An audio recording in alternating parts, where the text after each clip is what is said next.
นี้เอามาเตรียมต้มเป็ดไว้ไหว้เจ้านะครับเราจะย้อมสีก่อนให้สีเขาสวยขึ้นนะครับ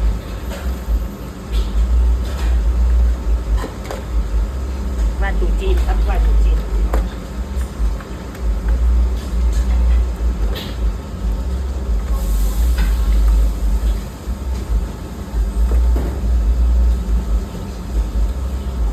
สีประมาณนี้แล้วก็มาไว้ในหม้อแล้วเตรียมต้มใส่ซีอิ๊วดำใส่เกลือใส่เครื่องพะโล้แค่นั้นแหละครับต้มไหว้ไม่ต้องใส่รสชาติอะไรเยอะ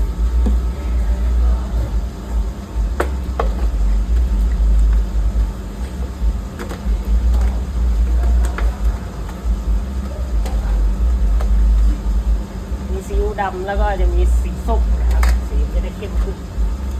สีผสมอาหารสีส้ม